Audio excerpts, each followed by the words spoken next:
Bakit hiniling ng mga demonyo kay Jesus na pumasok sa mga baboy?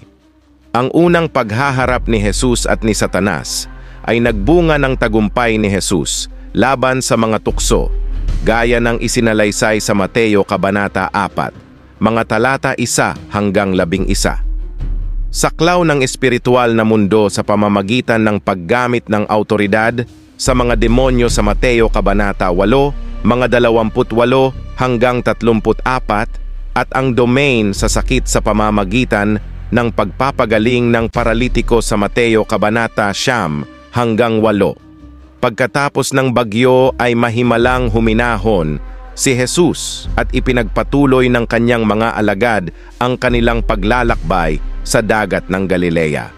Ang sumunod na pangyayari ay eksklusibong nakatuon kay Jesus nang hindi binanggit ang mga alagad, gaya ng isinalaysay sa Mateo Kabanata 8, mga 28 hanggang 34. Nang makarating sa kabilang panig sa rehiyon ng mga Gerasano, nakasalubong ni Jesus ang dalawang lalaking inaalihan ng mga demonyo na nanggaling sila sa mga libingan. Napakarahas nila na walang makadaan sa daang iyon. Sumigaw sila, "Ano ang kinalaman mo sa amin, anak ng Diyos? Naparito ka ba upang pahirapan kami bago ang takdang panahon?" Sa di kalayuan, may isang malaking kawan ng mga baboy na nanginginain. Nakiusap ang mga demonyo kay Jesus, "Kung palalayasin mo kami, ipadala mo kami sa kawan ng mga baboy." Sinabi niya sa kanila, "Humayo kayo." Lumabas sila at pumasok sa mga baboy, at ang buong kawan ay sumugod sa matarik na pampang patungo sa bangin, lawa at namatay sa tubig. Nagsitakbuhan ang mga nag-aalaga ng mga baboy, nagsipasok sa bayan at ibinalita ang lahat ng ito, pati na ang nangyari sa mga inaalihan ng demonyo. Pagkatapos ay lumabas ang buong bayan upang salubungin si Jesus. At nang makita nila siya, nakiusap sila sa kaniya na umalis sa kanilang rehiyon. Dumating ang grupo sa kabilang baybayin sa rehiyon ng mga Gerasano. Nang dumating si Jesus sa rehiyon ng mga Geraseno, sinalubong siya ng dalawang lalaking inaalihan ng demonyo na nagmula sa mga libingan, gaya ng iniulat sa Marcos Kabanata 5 hanggang 20 at Lucas Kabanata 8, 26 hanggang 30. Hanggang 20, nakarating sila sa kabilang panig ng dagat sa rehiyon ng mga Gerasano at sinalubong ng isang lalaking inaalihan ng maruming espiritu si Jesus na lumalabas sa mga libingan. Ang taong ito ay nanirahan sa mga libingan at walang makapigil sa kanya kahit na may mga tanikala. Ngunit pinunit niya ang mga tanikala at pinutol ang mga bakal sa kanyang mga paa. Walang sapat na malakas na sumupil sa kanya. Gabi at araw sa gitna ng mga libingan at sa mga burol, siya'y sumisigaw at puputulin ang kanyang sarili ng mga bato. Nang makita niya si Jesus mula sa malayo, tumakbo siya at lumuhod sa harap niya. Siya ay sumigaw sa pinakamataas na boses, "Ano ang gusto mo sa akin, Jesus? Anak ng kataas-taasan, sa pangalan ng Diyos, huwag mo akong pahirapan." Sapagkat sinabi sa kanya ni Jesus, "Lumabas ka sa taong ito, karumaldumal na espiritu." At tinanong siya ni Jesus, "Ano ang iyong pangalan?" "Ang pangalan ko ay Legion." Sagot niya, "Sapagkat kami ay marami." At mulit-muli niyang pinakiusap si Jesus na huwag silang paalisin sa lugar na iyon. Isang malaking kawan ng mga baboy ang kumakain sa kalapit na burol. "Baboy, hayaan mo kaming pumasok sa kanila." Pinahintulutan niya sila at lumabas ang masasamang espiritu at pumasok sa mga baboy. Ang kawan na halos 2,000 ang bilang ay sumugod sa matarik na pampang patungo sa lawa at nangalunod. Nagtakbuhan ang mga nag-aalaga ng mga baboy at ibinalita ito sa bayan at kanayunan. At ang mga tao ay lumabas upang tingnan kung ano ang nangyari. Nang sila ay dumating kay Jesus, nakita nila ang lalaking sinapian ng mga demonyo, nakaupo roon, nakadamit at nasa kanyang tamang pag-iisip, at sila'y natakot. Ang mga nakakita nito ay nagsaysay sa mga tao kung ano ang nangyari sa lalaking inaalihan ng demonyo At sinabi rin ang tungkol sa mga baboy. Nang magkagayoy ang mga tao ay nagsimulang magmakaawa kay Jesus na umalis sa kanilang rehiyon. Nang lumulan si Jesus sa bangka, ang lalaking inaalihan ng demonyo ay nakiusap na sumama sa kanya. Hindi siya pinahintulutan ni Jesus, ngunit sinabi, "Umuwi ka sa iyong sariling tahanan mga tao at sabihin sa kanila kung gaano kalaki ang ginawa ng Panginoon para sa iyo at kung paano siya naawa sa iyo." Kaya't ang lalaki ay umalis at nagsimulang magsabi sa kung gaano kalaki ang ginawa ni Jesus para sa kanya. At ang lahat ng mga tao ay namangha. Malaking pulutong mula sa Galilea, sa Decapolis, Jerusalem, Judea at sa rehiyon sa kabila ng delikado ang sitwasyon dahil napakarahas ng dalawang lalaki na walang makadaan sa daang iyon. Kilala sila at kinatatakutan ng pangkalahatang publiko. Ang mga demonyo, tulad ni Satanas, ay mabilis na nakilala ang katayuan ni Jesus bilang anak ng Diyos, gaya ng isinalaysay sa Mateo Kabanata 4, mga talata 3 hanggang 6. Ito ay isang titulo na sa kalaunan ay gagamitin ng mga alagad kapag sila ay mas nauunawaan ang kanyang pagiging natatangi bilang isa na ipinahayag ng Ama na kanyang minamahal na anak. Ayon sa Mateo Kabanata 16:16, ngunit nanggaling sa mga demonyo, ang paggamit ng titulo ay nagpapahayag ng kanilang pagkilala na ang isa pang kuta ni Satanas, ang espiritual na mundo, ay sinasalakay at pinangungunahan. Ang mga demonyo kabaligtaran ng mga alagad sa talatang 27, sapagkat kilala nila kung sino si Jesus. Gayunpaman, sa kabila ng pagkaunawang ito, nananatili silang mga demonyo. Nakilala si Jesus, ngunit napupuot sa kanya. Ay demonyo, ang tanong na itinatanong ng mga demonyo kay Jesus ay maaaring maging malupit at mabait, depende sa konteksto. Ang titulong anak ng Diyos ay malamang na dapat na maunawaan sa pinakamayamang kahulugan nito. Kinikilala ng mga demonyo si Jesus, hindi lamang sa mga tuntunin ng kanyang kapangyarihan, kundi pati na rin sa kanyang pagkatao. Siya ang Mesyas, ang anak ng Diyos. Ang ikalawang tanong ay nagpapahiwatig na ang mga hukbo ng demonyo ay pahihirapan at itatakwil magpakailanman, gaya ng sa Judas 6. Sa takdang panahon, sa gayoy pinagtitibay ang buong kahulugan ng anak ng Diyos. Ang katotohanan na nililimitahan ni Jesus, ang kanilang gawain, bago ang takdang panahon, ay nagpapahiwatig na ang pagpapalayas ni Jesus ng mga demonyo sa mga demonyo ay isang palatandaan na ang kaharian ay papalapit na. Ang mga demonyong ito ay tila alam na alam ang isang paunang natukoy na panahon para sa paghatol sa mga hukbo ni Satanas. "Ano ang gusto mo sa amin, anak ng Diyos?" sigaw nila. "Narito ka ba upang pahirapan kami bago dumating ang panahon?" Ito ay naglalarawan ng pagdating ng kaharian, gayon din ang pagsalakay at pananakop sa mga kuta ni Satanas. Sa kabila ng katotohanan na ang oras ng huling paghuhukom ay naghihintay sa pagbabalik ni Jesus sa kaluwalhatian, ang mga demonyo ay nakikiusap kay Jesus na tanggapin ang kanilang panukala na ginawa niya. Matapos matanggap ang pahintulot mula kay Jesus, iniwan ng mga demonyo ang mga lalaki at pumasok sa kawan ng mga baboy. Nang pumasok ang mga demonyo sa kawan, ang mga baboy ay nabaliw at sumugod mula sa isang bangin patungo sa dagat ng Galilea. Sa pagkawasak ng kanilang mga hukbo sa lupa, walang dahilan si Jesus na hindi tanggapin ang kanilang panukala dahil ito ay natupad sa kanyang mga layunin. Una, nagbunga ito ng pagpapalaya ng mga tao mula sa mga demonyo.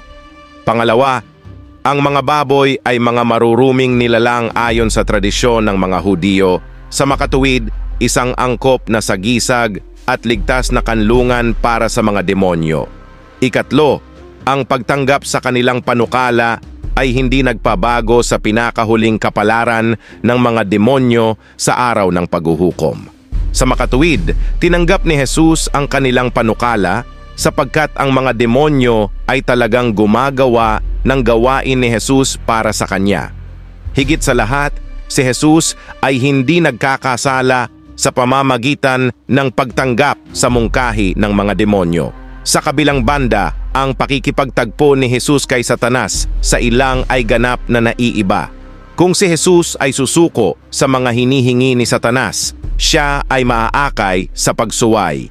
Bilang resulta, sinaway ni Jesus si Satanas sa pamamagitan ng mga kasulatan at tumanggi na sumuko sa ang kanyang mga kahilingan. Ito ang pangunahing pagkakaiba sa pagitan ng dalawang kaso. Ang petisyon ng mga demonyo sa Mateo 8 ay hindi humantong kay Jesus sa kasalanan. Samantalang ang hinihingi ni Satanas kay Jesus ay nilayon na akayin siya sa kasalanan. Ang mga demonyo ay nakikiusap na ipadala sa malapit kawan ng mga baboy, na hindi magiging isang hindi kasiyasyang ideya para sa mga Hudyo na itinuturing na mga baboy at mga demonyo ng parehong pagkakasunod-sunod. Dahil ang silangang baybayin ng dagat ng Galilea ay isang lugar ng mga hentil. Ito ay hindi isang ligaw na kawan, ngunit mga baboy na inaalagaan para sa pamilihan.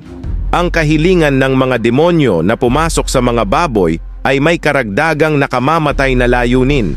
Ang mga demonyo ay kilala na nagdudulot ng pinsala at paghihirap sa nilikha ng Diyos at ginagawa ang lahat ng posible upang pasiglahin ang poot laban kay Jesus at sa kanyang pagsalakay sa kuta ni Satanas. Ang tugon ay isang malungkot na komentaryo sa pagbaluktot ng kanilang mga halaga dahil aasahan ng isa na sila ay magalak sa tagumpay laban sa mga demonyo ni Satanas. Gayunpaman, gaya ng iginiit ng isang komentarista, sa loob ng maraming siglo, tinanggihan ng mundo si Jesus dahil mas gusto nito ang mga baboy.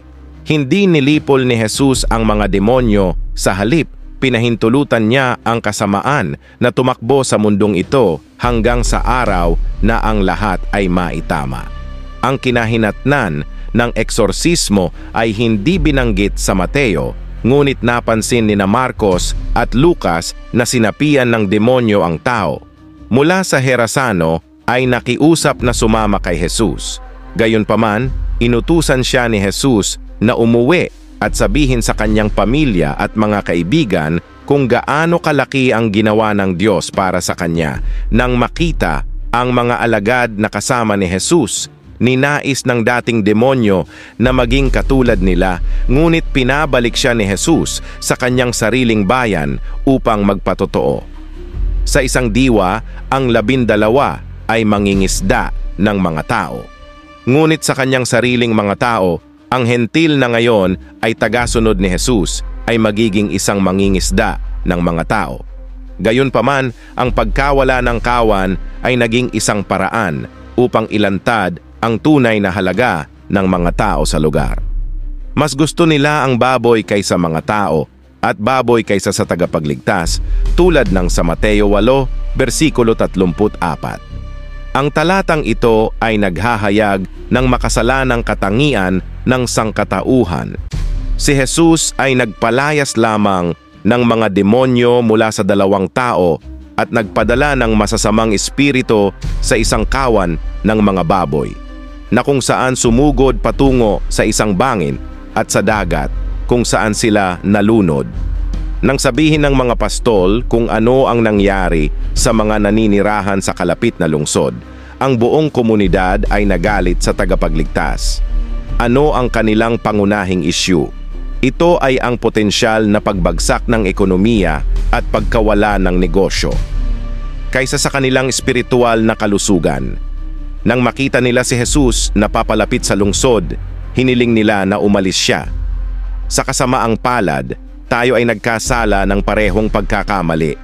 Nasanay na tayong mamuhay na may kasalanan at ayaw nating isipin ang pag-aalis nito ng Diyos, lalo na kung nangangahulugan ito ng pagkawala ng mga pinaghihinalaang kasiyahan o kita.